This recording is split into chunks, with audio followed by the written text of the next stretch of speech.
Thank you for taking the time to listen to this video. Hello, my name is Angel Suarez and I'm running for a position of shop steward at There We Go Lestonson Union Shop of Local 117. I want to share with you real briefly that it's very important for you to understand that my intent in this video is just to provide you some information that I think and believe in my heart that you need to know. Now, there's been a whole lot of rhetoric going on here lately, and that's because whenever the truth is exposed, it's like light coming out and a bunch of roaches have to scatter away from the light. And so what I'm going to try to do is convey to you the significant point is that you need to understand as a member that in these last negotiations, there were some contractual language that should have never made it in the contract. Besides the one that takes away your seniority if you do not get 1,040 hours in within an 18-month period. And even now, many believe that that language was directed and aimed at myself. But listen, don't get caught up in the personalization. You need to get caught up in this one very important fact. Is that what negotiations are about? Is that what we go into negotiations for? Is to target certain members and then we throw in the whole membership so they too can fall prey to such language? I would say to you that that is not the intent of negotiations. The intent of negotiations, in my opinion, since I've gone through 3 of them and have been a part of great collective bargaining committees that have negotiated 3 contracts, 2003, 2006, and 2009, is that we focused on defending workers' rights and what language we can place in the contract that makes it amicable and plausible for organized labor and the employer to have a great relationship while the customer, the employer, is being satisfied. At the same time, you as a worker need to also be satisfied. This is not about what I want. No, we come up with language that brings peace. This is not what happened in this contract. Here is a proposal, and I want to show it to you. Here's a proposal that was given to the body of the membership on September 13th. And behold, there is a language that is not in this particular proposal. Something happened between September 13th and November 22nd. Something doesn't smell right. The September 13th offer didn't have the 1040-hour language. But in the 1022nd or the November 22nd language, there was. Now, both languages carry another language that I think is detrimental to you and I. And that is that for the first 6 years that we were with Essenson, many drivers who had 3 accidents, consecutive accidents in a year, they didn't lose their jobs. And we had that. And Joe Wheeler, Brett Bellevue, and Pete Lamb decided that they would give the company a 1-day, 1 accident, terminated language. That's what basically the language is. And so on November 22nd, right here, you need to understand that on page 4, right here, okay, page 4 of the newly ratified contract, there is a language that says serious preventable accidents. What that means is simply, if you have a serious preventable accident, first of all, you are taken away from the truck, you're drug tested, and then you have to wait upon investigation to be brought to work, back to work. In this case, you may not be brought back to work. Now, the defense for such language is that, well, the reason that we did it that way is because serious is vague and we'll be able to better arbitrate it. I still disagree with the language because immediately I'm thinking about you as a member.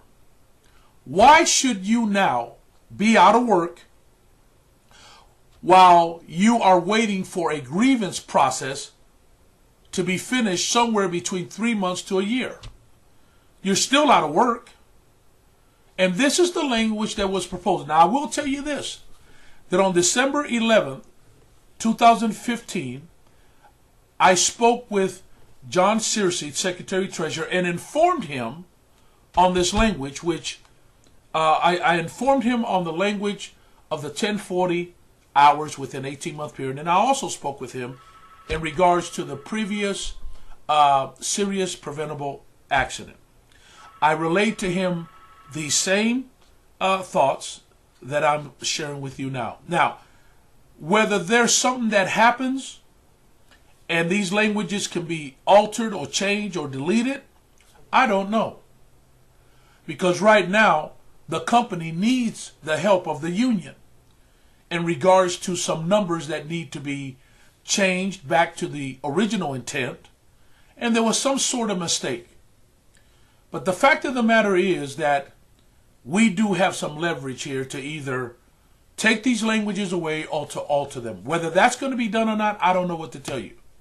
But here's what I can tell you. It is time for us to bring fresh vision back into our union shop. Joe Wheeler and Brett Bellevue, they did the best they knew how to do. They could have done better, but they chose not to. Our shop has been neglected. There are testimonies of members that have not been helped. There's testimonies of that only a partial segment of our seniority list gets help and the other one gets ignored. There is testimony that the previous business agent never returned calls, never dealt with grievances. In fact, some grievances are still outstanding, 1 or 2 years. That problem has been dealt with. Pete Lamb is no longer assigned as the business agent to our shop.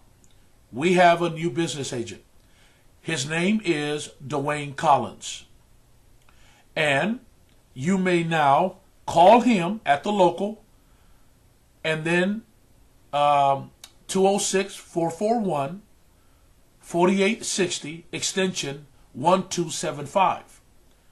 And now you can begin to relate to him. Also, our shop currently has no shop steward because we are now getting ready to vote for shop stewards. That's why I'm taking this time to really emphasize that you understand your future has just been placed in the balance. You understand that now every single day that you leave out of the yard could be your last day because of the language that Pete Lamb, Joe Wheeler, and Brett Bellevue allowed in the contract. Serious preventable accident. In fact, do you know that that language is in the Essenson handbook? So they took language out of a non-union employer's handbook and placed it into collective bargaining agreement. I don't like it personally. There's no need to place that amount of pressure on drivers. They put cameras in our trucks. Supposedly that was supposed to decrease accidents and the helping of drivers by coaching. What happened to that? Well, the fact of the matter is that now they don't have to worry about coaching you. Now they can fire you thanks to the previous administration of negotiators that sat into these last contract negotiations. So, dear brother and sister, what I want you to understand is that you are important. Team Dominic,